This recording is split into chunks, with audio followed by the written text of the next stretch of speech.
evening, my name's Alex Campbell. I'm Jasper. And you're watching Examining the Expanse live from Mix Bar and Grill.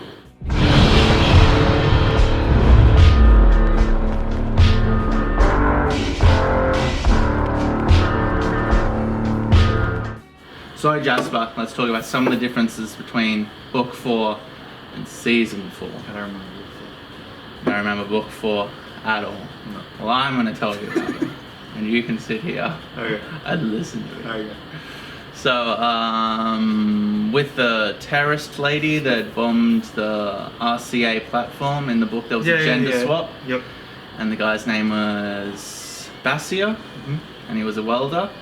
And yeah, so he goes up to the ship and he starts to help out the Roci crew. And it's a big thing because he can weld, and he has to weld a big scaffold onto the... What's the ship that's sinking?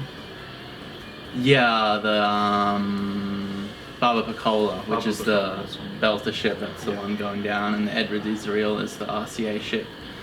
And then yeah, if you remember back to Book 2/Season 2, Katoa, that kid that was in May May's special needs class, who went all crazy and blue, that was his son. So there's all these like emotional ties between him and his son, who he abandoned, who was still alive when he left, and now he has all this guilt about leaving his son and his son dying, and his daughter is on the Barbacola as it's burning up in the atmosphere. So you got all these great moments going on in his point of view chapter of him. And they did away with all of that. Yeah, it's a gender swap in the show, and it's a female, and I mean, she's guilty about killing people, but that's it. Like, Well, like I said, so they've looked at all of that and they've gone, okay, well, we need a simple story to tell. And the simple story that they're going to tell is a young girl who wants to go to university. That's the story that they're going to tell with those characters. And they just got rid of the whole Katoa thing. Yeah. That wasn't important. Yeah, and I like to talk about the difference between how Katoa died in the show and in the book, because they're pretty like black and white. In the show, right, he turns into this blue proto-molecule monster and he's jumping around, he has like superpowers, and do you remember he like methodically disassembles this guy? Like the proto-molecule did to that ship, and he like lays it all out. And yeah, in the book, they're going through all these like underground areas of, what was the breadbasket? Ganymede. Yeah, with Prax, who has one of the main point of view chapters. And his whole narrative is need to save May May, need to save May May, need to save May May. And they walk into the middle of this crazy firefight and all this hectic stuff is going on, and there's like a small child-sized body on the ground with a sheet over it. And he's like, holy shit, my daughter's dead, all this craziness. And the gunfight finishes and they go over and they open the blanket and it's like, oh, it's just Katoa, don't worry. So yeah, in the show, he's like this superpower blue monster thing, and in the book, it's just like so undignified. He's just, and then I'm pretty sure they just leave him there. You forget about it, Yeah. Goodbye, Katoa. Inherent to repurposing. Disassembly reveals useful pathways.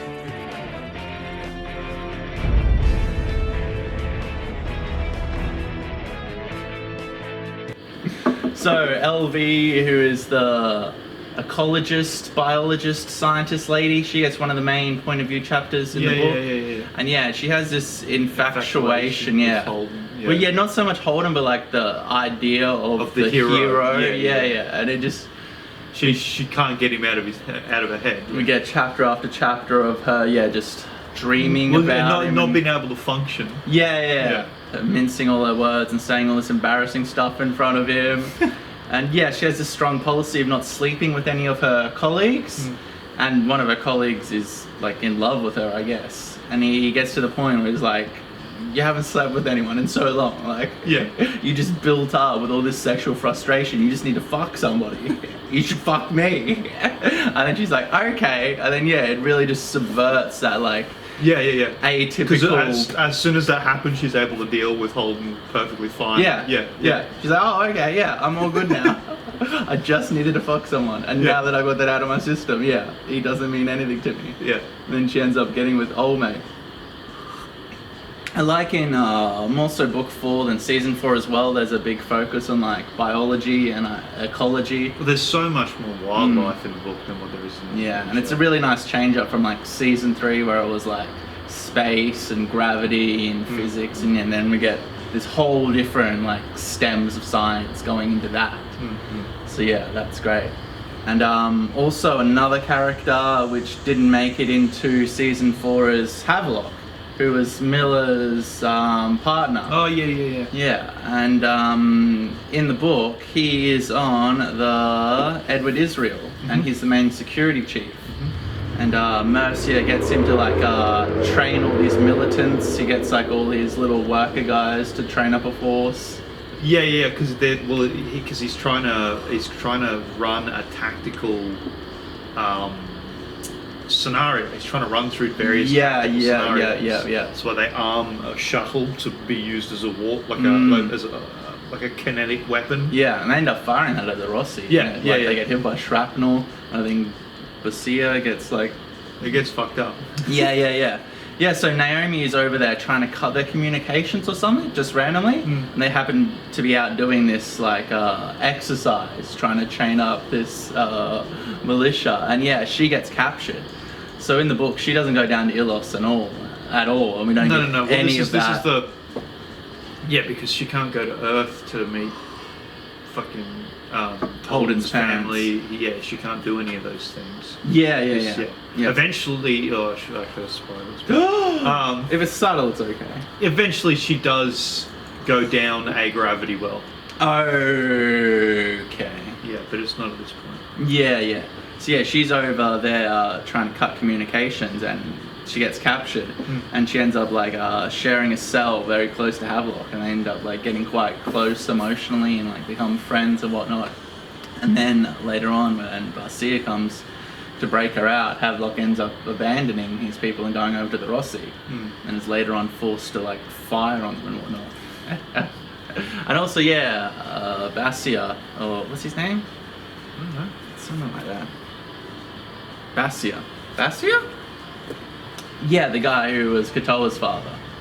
He ends up figuring out how to save all the people from the Baba Bacola later on when it's going down. All these great, like emotional beats from Guilt of His Son. Giant scaffolding thing on the coast, and they weld the two ships together or some shit. It's like the things used to walk in between the ships. He gets like them and he seals them off and like loads all the people into that. Oh yeah, okay. Gets the idea from remembering his kid farting in a bath and the bubble coming up. He's like, we'll just put him in massive bubbles and float him through space.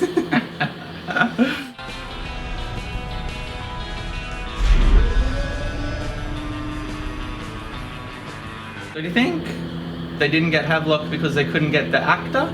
Or do you think they were just like, this is too complicated, we'll just cut him out? Because they do keep on cutting back to the RCA ship. Yeah, I'm not sure. It's the short answer. It could be either. It makes sense to try and cut down any way you can, really. Like I said, they've already done the gender swap and they've simplified the story with what's his face. Yeah. So yeah, I don't see. I don't really want to speculate. Yeah. I mean, yeah, it could have been Havelock, but still that character on the ship like has no character or anything. He just says lines. Yeah. It's just like exposition basically on what's going on. Whereas, they do play a much greater role in the book from what I remember. I also found out from Belinda R, who comments on these videos quite often, that Bull is going to be in the next season. Oh, okay. Remember him from book 3/season 3? He was one of the main point of view characters, and he just wasn't in season 3. He kind of got broken off into drama and Ashford. He was one of the security guys on. He was the main security guy. Yeah. Just got a bug in my hair. That's a big bug.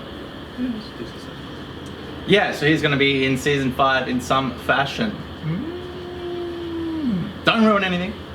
Season 5's going to be good. That is what I've heard.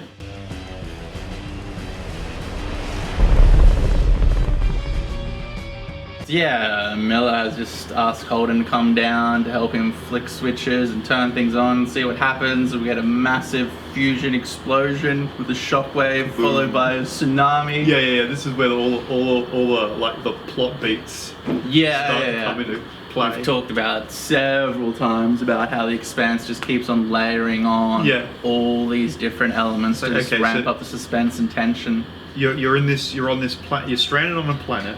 You're months away from any sort of like resources or contact with anyone. You've got two warring factions that you're supposed to be mediating between. Yeah. Now on the other side of the planet, a gigantic nuclear explosion happens. Yeah. And there's a shockwave, like an earthquake that's traveling the planet, and behind that is a tsunami. So yeah, you got all the politics still going on with Mercury and that obese belter lady talking about politics and the lithium and all that bullshit. And then up in the air, the ships that are that main thing to save them, the proto-molecules just like, the fusion reactors don't work anymore. Their drives simply shut down, so they don't have any drive. And so then you have the Bubba Bacola, which is the belter ship that's in orbit, was in a lower orbit to get the lithium up. So the shuttle would come up and down and wouldn't take as long. Now its orbit starting to decay, and it's going to burn up. Yeah. Not only are they like, we can't help you get up off the surface, but we are also all die. We're all fucked as well. We talked about, because this is the second time we filmed this episode, by the way.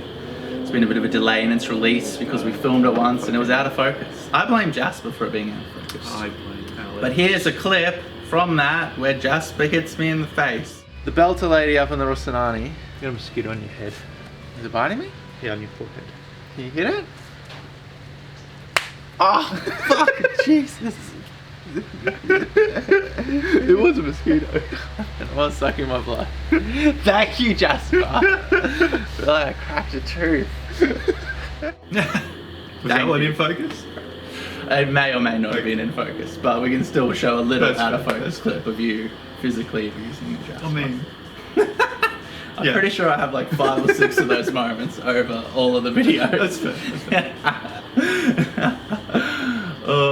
So in that previous review that we filmed, which didn't make it, we talked about the fact that it's not very realistic how the Roci crew reacts to the fusion reactor just dying. They're very like nonchalant, like the old proto molecules up to its old tricks again. It makes them seem more like they should caricatures. They should have been angry. They should have, like, that was my thing. They should have been angry that the reality as they know it could just be shifted like that. You know what I mean? And like super perplexed. Yeah. And then like try to fix it. Yeah. But instead of like, the old proto molecule's up to its old tricks again. All of the reactors are out on every ship in orbit. The fuel pellets are no longer fusing. Yeah, the old blue goo. Went chain laws of physics on us again. Well, I mean, they have been through the ringer, but that makes them seem less like real people and more like caricatures. We're okay. For an earthquake, it wasn't so bad. Well, that's really good to hear, Chief. But that whole come down and sweep y'all up to safety plan that we had, That ain't gonna happen. One of the best stuff is escalating moments, as well as when the shuttle comes down to pick them all up and it's burning and they're like, what the fuck? And then they just look up, it's like, what's happening in the moon? It's like, I think it's melting. There's a red spot on the moon and it starts to glow. It just starts melting. So all physics make no sense now. Everything's just completely skewed and being manipulated. And Miller's nowhere to be seen again. Just turned on all this stuff, caused all these problems. And then Holden's like, Miller, I need your help. And he's like, he's off to the races. All we're picking up are high-energy particles in the vicinity. what's going on with the moon? The science team is on it. They think it might be melting. Yeah, this was one of the highlights of this episode for me. Ashford, who was barely a character in the books, he's just basically a two-dimensional antagonist for Holden and Bull to bump heads against. In the show, he's fleshed out a lot more. And yeah, we get this little flashback of him pre-Burns holding his daughter. Oh, yeah. And there's a moment in season 3 when he's talking to that little punk kid and he says something about You don't fucking know Ashford's me. good. No. Yeah. He's like, I watched my fucking daughter burn to death. Fuck you. And yeah, it's like they just give it this little snippet. He doesn't sit down and go into this big long. They don't need to. Yeah. Exploratory dialogue about, well, this is my history and this is my past and my child. Yeah, we just get this little snippet here. Well, yeah, he's already sort of such a archetypical character. And yeah, it's like the legend is bigger than the man, and the show keeps it that way as well. Yeah, he's this legend pirate with this big past and all these like past deeds, and everyone knows of him. And yeah, it's like Doctor Who and that Solo Star Wars movie. They fell into the thing where they started unraveling the Doctor. The more you know about his past, the more it takes away from him. The same with Solo. Like, we don't need to see how Han Solo got the fucking Millennium Falcon. We don't need to see him meeting Chewbacca. Like, you're ruining it. You're fucking ruining it. Just be subtle. I thought by all accounts that was one of the better movies. It was. Well, Solo was a. Well, I don't know. I didn't watch it. I didn't bother. It was as far as like filmmaking goes. It was a competent action movie. It had 3 acts. It had tension, but it's like all the narrative beats. It's like, I don't care. Why are we here? This isn't Harrison Ford. What is the purpose? Who of is this film? hack? Can we? Well, as I said, I didn't bother to watch it. Yeah, I watched all of them, and will continue to watch them, for good or bad. Terrible.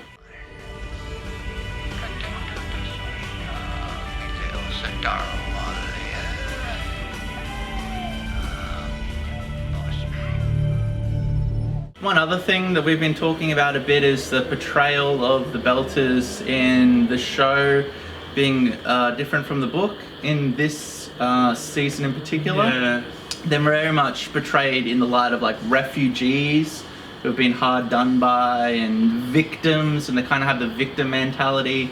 The leader is always like whinging and bitching about their home and this and that.